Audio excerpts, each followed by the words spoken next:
Bienvenue sur le podcast de Philippe. On se retrouve aujourd'hui pour un nouveau Deep Dive. Exactement. On a reçu une question d'un auditeur. Hmm. Il se demandait quels sont les outils de génération de musique par l'IA Ouais. en ce début d'année 2025. Hmm. Donc, on a fait appel à deux intelligences artificielles, D'accord. ChatGPT et Perplexity, Hmm. pour voir un petit peu ce qu'elles nous proposaient comme outils. Génial. On va commencer par ChatGPT. OK. ChatGPT, il nous a donné une liste d'outils Hmm. avec des descriptions assez conversationnelles presque. Oui. Il donne une personnalité à chaque outil. Mhm. On va commencer par Udio. OK. Alors, Udio, ChatGPT le décrit comme le ChatGPT de la musique. Ah, intéressant. Donc, accessible à tous, Hmm. même sans connaissance musicale. Hmm. Ensuite, on a mis Beber. Oui. Beber, c'est un outil qui permet de générer des musiques libres de droit. Hmm. Donc, ça peut être utile pour les podcasts, les vidéos. Tout à fait, ouais. Ensuite, on a Aivia. Hmm. Aivia, c'est un outil qui permet de composer de la musique originale D'accord. dans différents styles. Hmm. Et il est utilisé notamment pour les bandes originales de films, Ah ouais. de jeux vidéo. Pas mal. Ensuite, on a Boomy. OK. Boomy, ça permet de créer des chansons en quelques secondes, Hmm. de les partager sur les plateformes de streaming D'accord. et même de générer des revenus. Ah ouais. Donc ça peut être intéressant pour les musiciens en herbe. Hmm. Et enfin, on a Dolby Sound. Oui. SoundRaw combine l'IA Hmm. avec des options personnalisables Hmm. et il s'intègre même à des logiciels de montage Ah ouais. comme Adobe Premiere Pro. C'est intéressant, ça. Donc voilà pour les outils proposés par ChatGPT. Hmm. Hmm. Qu'est-ce que vous en pensez? Ben, c'est intéressant de voir cette tendance à l'accessibilité. Oui. On dirait que tous ces outils cherchent à rendre la création musicale plus facile, plus intuitive. Ouais. Finalement, on est dans cette idée de démocratisation de la musique. Mhm. Tout le monde peut créer de la musique maintenant Exactement. grâce à ces outils. Ouais. C'est assez fascinant. On va passer maintenant à Perplexity. D'accord. Perplexity, il a une approche un petit peu plus structurée. Oui. Il nous donne un classement des outils par popularité. Hmm. Donc en première position, on a MusicGen, Music Gen. développé par Meta. D'accord. MusicGen, il permet de générer de la musique à partir d'un texte. Ah oui. Donc on lui donne un texte descriptif Hmm. Hmm. et il va générer une mélodie qui correspond à ce texte. C'est comme si on donnait des instructions à l'IA. Exactement. Hmm. Et ce qui est encore plus incroyable, Oui. c'est qu'on peut lui donner un fichier audio comme source d'inspiration. Ah ouais? Donc il va analyser ce fichier audio Hmm. et il va s'en inspirer pour créer une nouvelle musique. Intéressant. Donc c'est un petit peu comme un remix intelligent. Mhm. Il a été entraîné sur plus de 20 000 heures de musique. D'accord. Il peut générer des morceaux de 12 secondes. Et il est gratuit. Pas mal. Ensuite, on a MusicLM.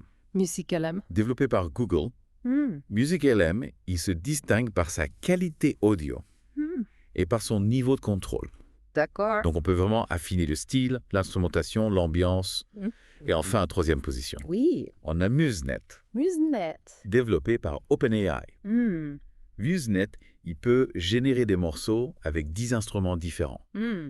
Mais ce qui le rend vraiment spécial, Oui. c'est qu'il peut imiter le style de compositeur, Ah ouais. des compositeurs classiques, Mhm. des compositeurs contemporains. Mm. Donc imaginez, vous pouvez entendre une composition dans le style de Bach Mm. ou des Beatles, mais créée par une IA. C'est fascinant, ouais. Donc voilà pour le top 3 de Perplexity. Mm.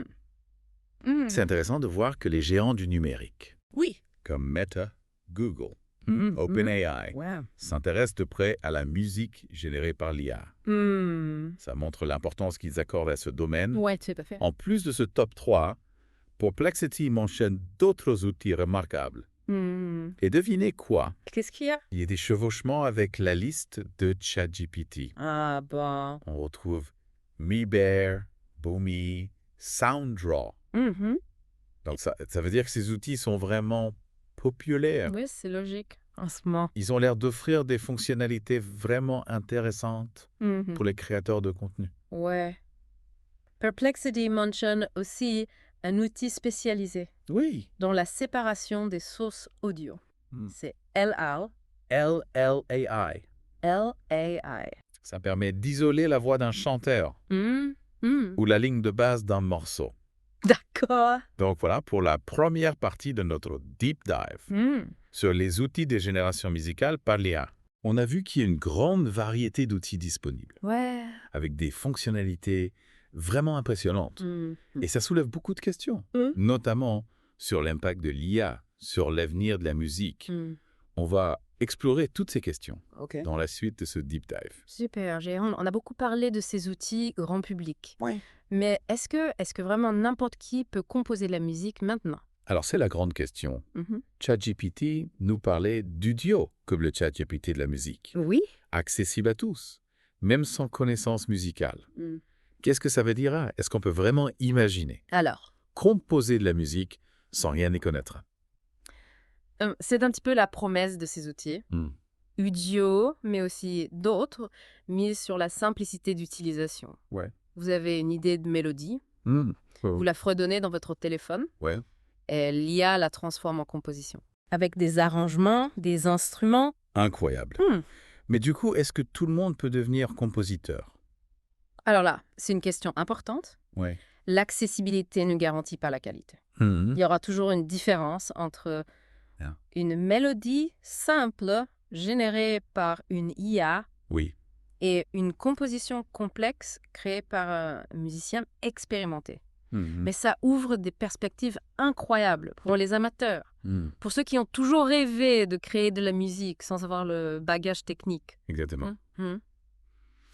Si on passe maintenant à MusicGen, MusicGen, il est en tête du classement de Perplexity. Il permet de générer de la musique à partir d'un texte. Oui. Concrètement, comment ça marche? Eh bien, imaginez, vous écrivez musique joyeuse au piano avec un rythme entraînant. D'accord. MusicGen va analyser cette description et générer une mélodie qui correspond à vos instructions. C'est fou. Mais est-ce qu'il comprend vraiment le sens des mots? Alors, c'est là que ça devient intéressant. MusicGen ne comprend pas les mots comme nous. Il utilise des techniques d'apprentissage profond pour associer des mots à des structures musicales, en analysant des millions de morceaux. Oui. Il a appris à créer des liens entre le langage et la musique. Donc c'est une forme d'intelligence artificielle. Oui. Mais pas une intelligence humaine. Exactement. MusicGen ne ressent pas les émotions. Il les simule. D'accord. En fonction des schémas qu'il a appris. Intéressant. Et qu'en est-il de sa capacité à s'inspirer d'un fichier audio? Alors, en théorie, on peut lui donner n'importe quel morceau comme référence, mais le résultat dépendra de la qualité du fichier, de sa complexité du style musical. MusicGen va analyser les caractéristiques du morceau de référence pour les intégrer à sa propre création. Donc on peut imaginer des résultats très intéressants, mais aussi des ratés monumentaux. Ah oui, tout à fait. Il faut voir ces outils comme des partenaires créatifs, avec leurs forces et leurs faiblesses. C'est ça. On ne leur donne pas simplement des ordres. On collabore avec eux pour obtenir le résultat souhaité. Justement, en parlant de collaboration, oui. Musnet, on l'a dit, il est capable d'imiter le style de grands compositeurs. On a parlé de Bach, des Beatles. Oui. Est-ce qu'on peut vraiment parler d'imitation? Alors, c'est une question complexe. Ouais. Musnet a été entraîné sur des milliers de partitions, de Bach, de Mozart, des Beatles. Il a appris à reproduire leurs harmonies, leurs mélodies, leurs rythmes. Mais est-ce que c'est vraiment de la création? Alors là, on touche à des questions philosophiques sur la nature de la créativité. Certains diront que Musnet ne fait que recopier, sans apporter d'originalité. D'autres y verront une nouvelle forme de création, une façon de revisiter le passé, avec un regard nouveau. C'est un débat passionnant. Oui. On n'a pas fini d'en parler. Avant de conclure cette deuxième partie, je voulais revenir sur la question de l'impact de l'IA sur les musiciens humains. Est-ce que ces outils vont les remplacer? Alors moi, je pense qu'il faut plutôt voir l'IA comme un complément. Un outil au service des musiciens. Un peu comme la photographie n'a pas remplacé la peinture. L'IA musicale pourrait coexister.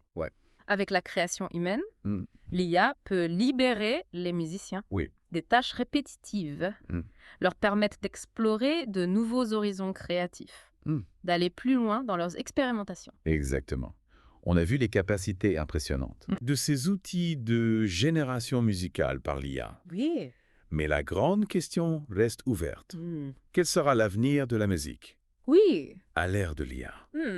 On en reparlera dans la 3e partie de cet épisode. Avec plaisir. N'oubliez pas de vous abonner à notre chaîne YouTube pour ne rien manquer de nos prochaines explorations. Impatient de vous retrouver. À très bientôt. On a parlé de composition, d'arrangement, Ouais. mais l'IA peut aussi nous aider à retravailler des morceaux existants. Vous vous souvenez de Halal Alilia? Ah oui, l'outil qui permet de séparer les pistes audio. Exactement. Imaginez, vous avez un vieux morceau de votre groupe. Vous aimeriez le remixer, retravailler certaines parties, mais vous n'avez plus les pistes séparées. Ah oui, ça arrive souvent. Avec Ala LCA.